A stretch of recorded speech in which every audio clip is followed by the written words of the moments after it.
All right, what's happening, everyone? Welcome to this very brief episode of VMFC, fresh off of the UEFA Champions League final. I just called it right now. My voice is a little raspy, but it's fine. We'll get through this. Bayern Munich won this game 1-0. Kingsley Coman scores the winner at the 59th minute. He scores a header. First of all, Kingsley Coman scores the winner. That's crazy. Kingsley Coman scores a header. Even crazier.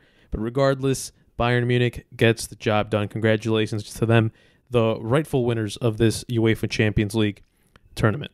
Let's start off with the first half and how Bayern Munich came out and they tried to press PSG into a mistake very, very early on. PSG couldn't string two passes together. It was one of those games where PSG simply just had no idea, or not that they had no idea, they just couldn't figure out how to get rid of that pressure. And we know that Bayern Munich pressures very well.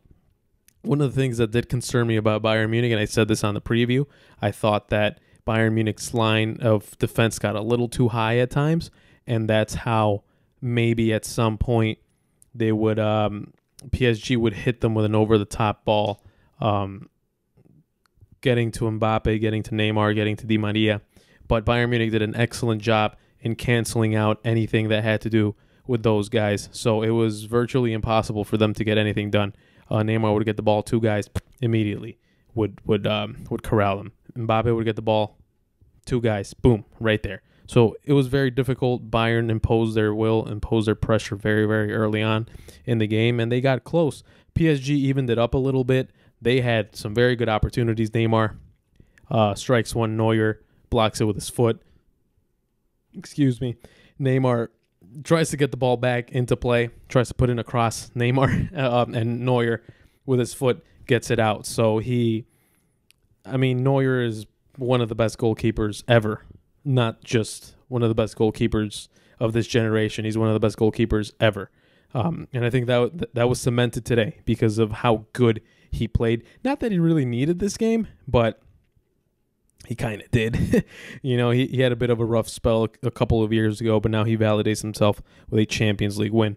And then Bayern Munich had some good opportunities, but it was Bayern Munich that played the better game, honestly.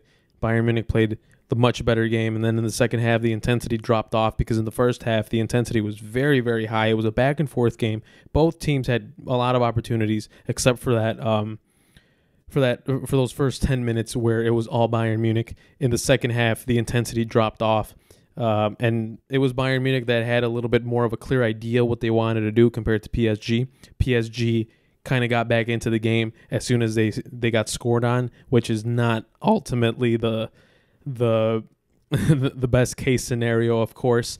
Bayern Munich scores a goal off of a cross from Joshua Kimmich. Great header by Kingsley Coman. I still believe that Kehrer, the right back for PSG, had a lot to do with that one, but Kingsley Coman, right place, right time, found the space, headers the ball, headers it down, impossible for Keylor Navas. 1-0 Bayern. That's ultimately how the game would end. Once again, Bayern Munich, the rightful winners. I've been saying this since February. They are the best team in Europe, and it hasn't even been close. They won every single Champions League game this season. They haven't lost a game in they're undefeated for like the last 30 games or something like that. Some crazy stat I heard. And it's actually not that crazy considering how good this Bayern Munich team is, but it is just absolutely incredible. This core can get a lot more done because there's still a lot more to do with this team. Robert Lewandowski finally gets one as a Bayern Munich player. He gets a Champions League. Of course, Serge Gnabry, he had a lot to do in this whole process as well. You look at a guy like Thomas Muller, who was basically erased by Niko Kovac. Niko Kovac never really gave him much of an opportunity. He thought that he might have been on his way out. Clearly wasn't. Became a key part in this Champions League winning side. And then you look at that midfield, Thiago Alcantara, who probably played his last game as a Bayern Munich player. He played an important role in these last three games. Of course, against Chelsea, against Barca, and then against Lyon, and then against PSG. My goodness, my brain is like all over the place.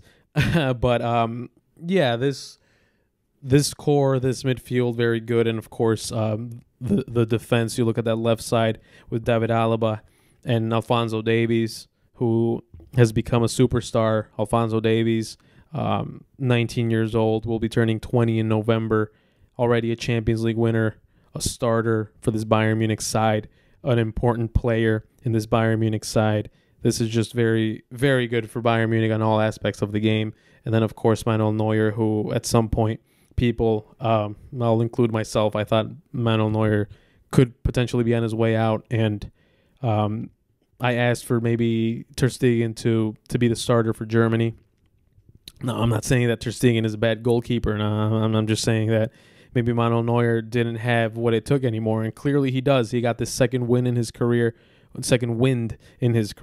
and now is, again, considered the best goalkeeper in the world, and rightfully so. Might even be considered the greatest goalkeeper, one of the greatest goalkeepers of all time.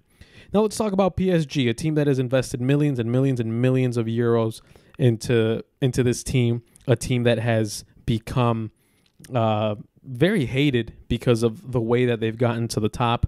Of course, that's not very popular, but they are where they are. They're a very good team. They have a lot of talent. This is a very, very good side.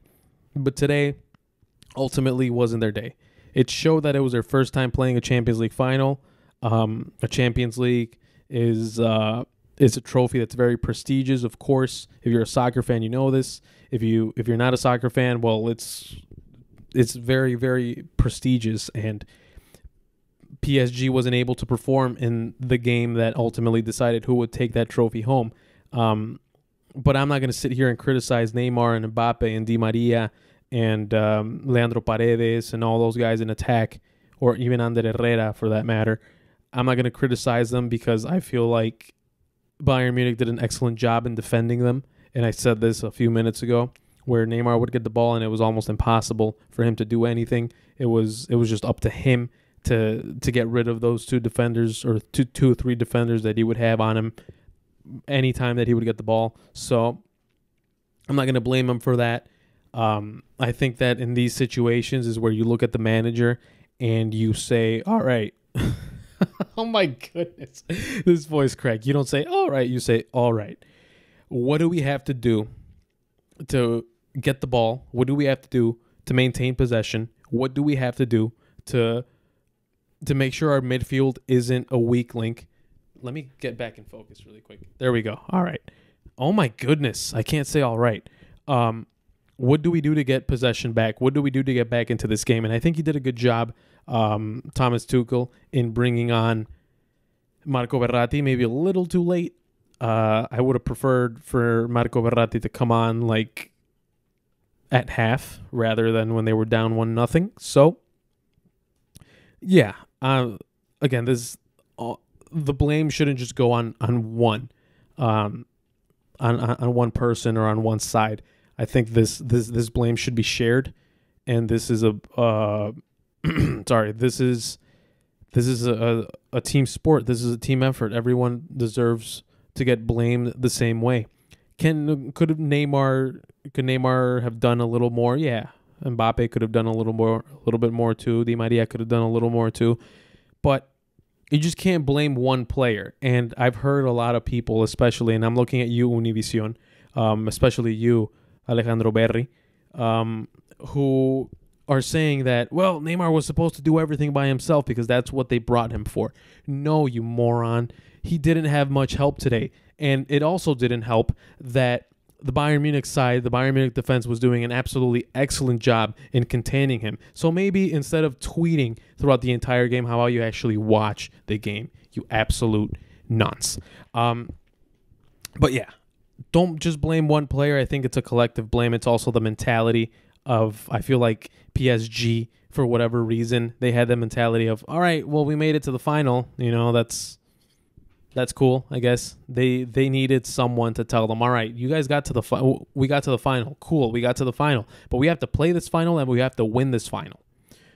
And I don't think there was anyone that said that, even Neymar, which kind of does surprise me. And right there, I think there is a little bit of criticism that should be involved because Neymar has played in a Champions League final and Neymar has won a Champions League already, so he should know. He should have been the one to say, all right.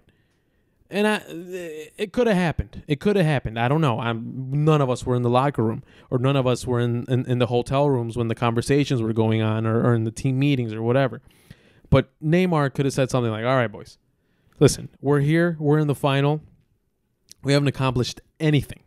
We have 90 minutes to play, and we have 90 minutes to win this trophy. And we have to play our best game, and we cannot make many mistakes. We have to be not perfect, but close to it. And I don't think there was a voice. It didn't seem like there was a voice that told them that. There was no person there telling them, all right, we got to play. We can't celebrate. We cannot celebrate just yet. Let me get back in focus. My goodness. I'm all over the place. There we go. So, yeah, that's pretty much it. This Champions League is over. Bayern Munich, rightful winners. I think the two best teams made it into the Champions League final, and I'm so happy that they did. But yeah, this ends the 2019-2020 season that started over a year ago.